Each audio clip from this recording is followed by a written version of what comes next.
Datuk Ali Biju mengumumkan menarik diri daripada bertanding sebagai calon bebas di Dun Krian.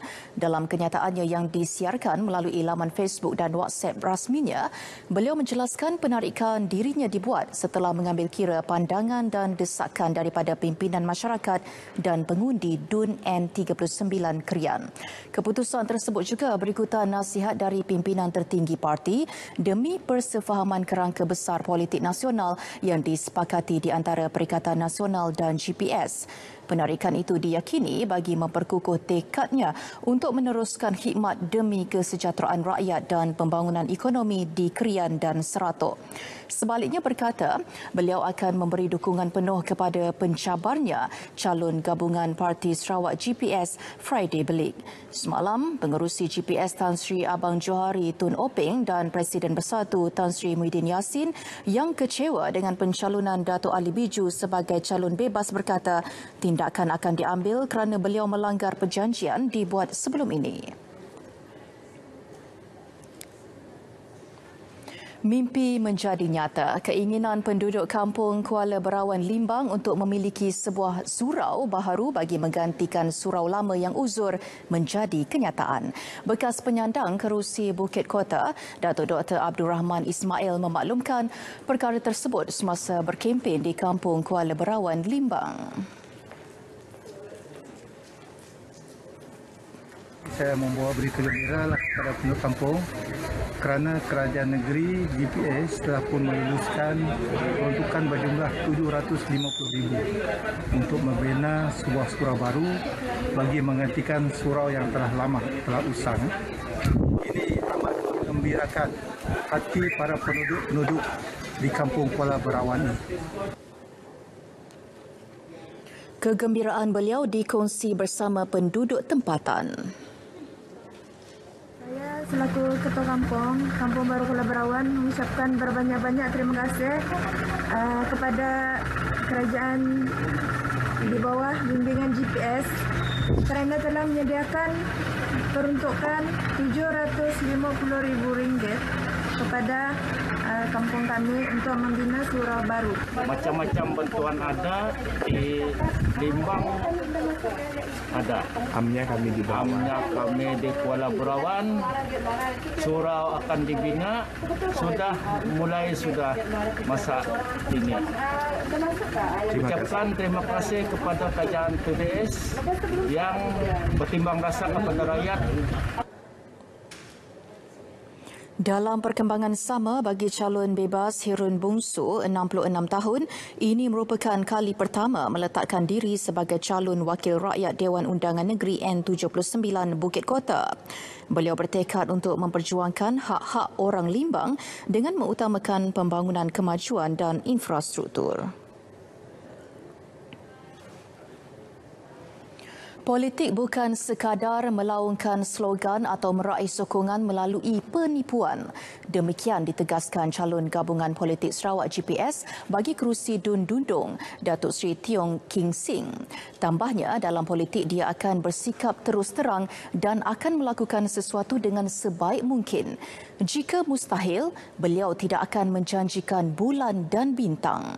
Datuk Seri Tiong menerusi laman Facebook beliau berkata, calon mesti bersifat realistik dan membantu rakyat melihat visi serta hala tuju kerajaan dengan lebih jelas demi pembangunan masa depan selain membantu mereka menjalani kehidupan yang lebih baik.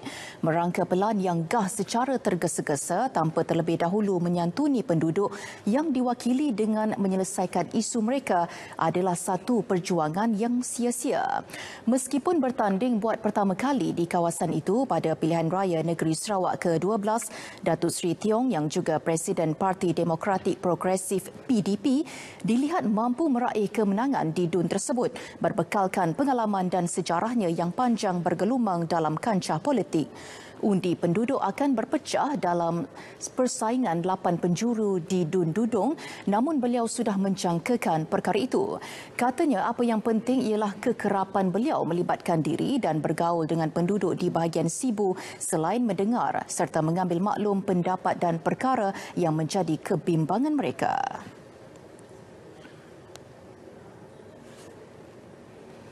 Ramai bekas anggota polis maupun anggota pasukan keselamatan yang lain diyakini dapat terus menyumbang kepada masyarakat selepas menamatkan perkhidmatan kerana mereka dilihat mempunyai tahap disiplin yang tinggi.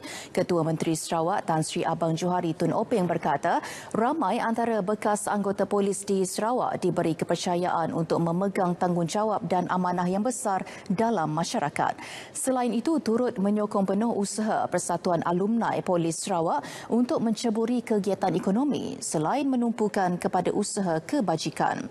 Tan Sri Abang Johari berucap melancarkan laman sesawang dan logo Persatuan Alumni Polis Sarawak di Ibu Pejabat Polis Kontingen Sarawak. Kepimpinan persatuan berkenaan diminta mengatur susun pengurusan dengan baik supaya dapat membantu dari aspek ekonomi dan sosial ahli-ahli persatuan. Tan Sri Abang Johari mahu potensi pertanian dibangunkan dari pelbagai sudut untuk menjana pendapatan.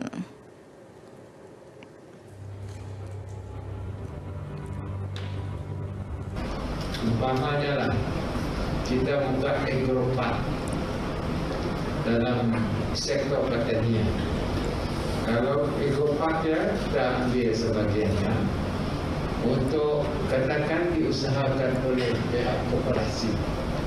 Dan ini dapat membantu dari sudut pertanian, pembangunan pertanian kita secara moden.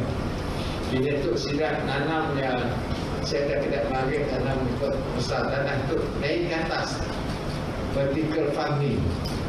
Bermaknanya apa saja yang kita bangunkan dapat manfaat khususnya dari sudut industri makanan. Ini saya ambil example adalah di mana pimpinan alumni boleh melihat ruang-ruang yang ada.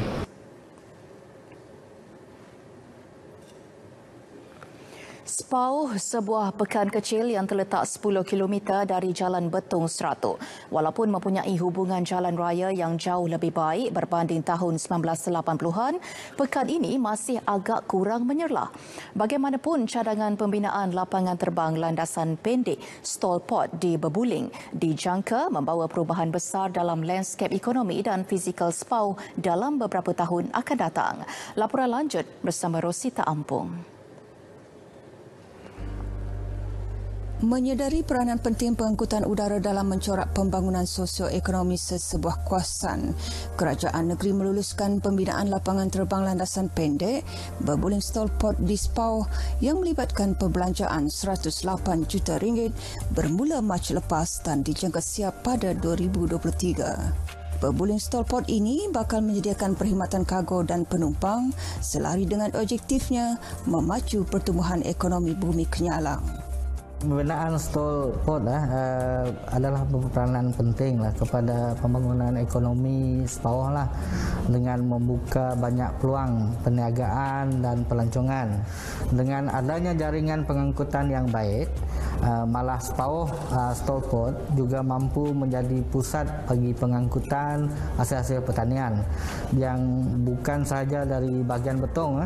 Pembinaannya dijangka memberi manfaat kepada kawasan sekitar daerah kecil Spau dari Lubuk Antu, Sri Aman dan juga Serike. Sektor pelancongan yang mampu diketengahkan di kawasan ini termasuk tekstil dan kraft selain menjadikan Spau pusat pemasaran produk pertanian dan hasil makanan.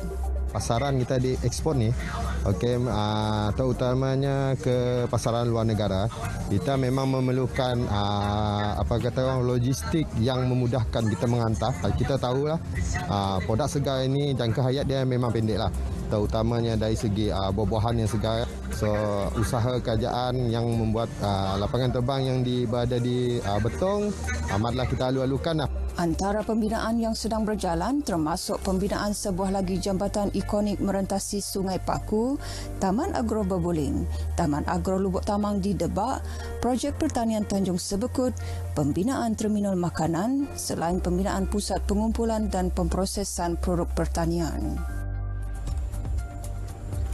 Pembinaan projek bagi tujuan pengangkutan, perhubungan dan juga logistik seperti berbuling stol port di Sepauh ini memerlukan persediaan awal khususnya pelaksanaan projek-projek pertanian dan pengeluaran makanan selain penyediaan produk-produk pelancongan bagi membolehkan ia akan segera dapat beroperasi apabila ia siap pada 2023. Kepesatan projek yang sedang berjalan ini membawa potensi besar untuk daerah kecil Sepauh diangkat statusnya sebagai sebuah daerah penuh. Rosita Ampong bersama juru kamera Muhammad Najib Mustafa, Sepauh Sarawak untuk Berita RTM.